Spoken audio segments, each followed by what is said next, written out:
ആദ്യം കണ്ടപ്പോ ആ കുട്ടി കച്ചവടത്തിന്റെ കണക്ക് കൂട്ടണമെന്നാട്ടോ കരുതിയത്. പക്ഷെ അടുത്ത് ചെന്ന് നോക്കുമ്പോഴാണ് അവൻ കണക്കല്ല, സ്കൂളിലെ ഹോംവർക്ക് ചെയ്തുകൊണ്ടിരിക്കുകയാണ്.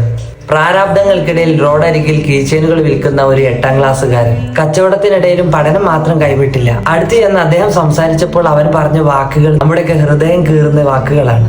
ഈ കീച്ചെയിനുകൾ വിറ്റ് കിട്ടുന്ന പണം കൊണ്ടാണ് എന്റെ പഠന ചിലവുകളും വീട്ടിലെ കറണ്ട് ബില്ല് വരെ അടക്കുന്നത്. ഇന്ന് ആകെ 2 കീച്ചെയിനുകൾ മാത്രമാണ് വിറ്റുപോയത്. കറണ്ട് ബില്ല് കെട്ടാൻ കഴിയാത്തതിനാല് വീട്ടിലെ ഫ്യൂസ് ഊരിയിട്ടുണ്ട്. അതുകൊണ്ട് രാത്രിയായാൽ വീട്ടിലെ ഇരുട്ടിലല്ല, തെരുവിളക്കിന്റെ വെളിച്ചത്തില് പഠിക്കുകയും ഇങ്ങനെ കച്ചവടം ചെയ്യുകയും ചെയ്യുന്നത്. ആ വാക്കുകൾ കേട്ട യുവാവ് ഒരു നിമിഷം പോലും ആലോചിച്ചില്ല കേട്ടോ. അവന്റെ കയ്യിലുള്ള മുഴുവൻ കീച്ചെയിനുകൾ അദ്ദേഹം വാങ്ങുന്നുണ്ട്. പക്ഷെ അവിടെ കഥ അവസാനിച്ചൊന്നുമില്ല. അദ്ദേഹം അതിന്റെ പണവും കുറച്ച് കൂടുതൽ സംഖ്യയൊക്കെ ആ മോനെ ഏൽപ്പിച്ചിട്ട് പറയാണ്, ഈ കീച്ചെയിനുകൾ നീ തന്നെ വെച്ചോളൂ മോനെ, നിനക്ക് ഉപകാരപ്പെടട്ടെ.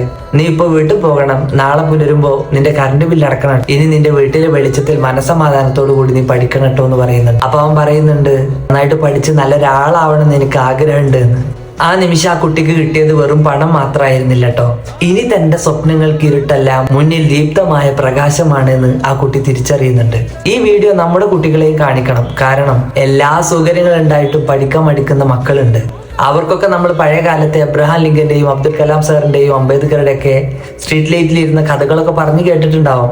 പക്ഷെ ഇക്കാലത്തും വെളിച്ചമില്ലാത്ത വീട്ടിൽ നിന്ന് സ്ട്രീറ്റ് ലൈറ്റിന്റെ ഇരുണ്ട വെളിച്ചത്തിലിരുന്നു കൊണ്ട് പഠിക്കുന്ന മക്കളുണ്ട് എന്ന് അവർക്കൊക്കെ ഒന്ന് കാണിച്ചു കൊടുക്കണം. നമ്മൾ ഒരുപാട് പ്രയാസങ്ങൾ അനുഭവിച്ചുകൊണ്ടായിരിക്കണം നമ്മുടെ മക്കൾക്ക് നമ്മൾ എല്ലാ സൗകര്യങ്ങളും കൊടുക്കാൻ വേണ്ടി നമ്മൾ പരമാവധി ശ്രമിക്കും. പക്ഷേ ആ സൗകര്യങ്ങളുടെയൊക്കെ വില മനസ്സിലാക്കുന്ന ഒരു ഹൃദയം കൂടി നമുക്ക് അവർക്ക് നൽകാം. അതിന് ഇത്തരം കാഴ്ചകൾ അവരെ കാണിച്ചേ മതിയാകൂ.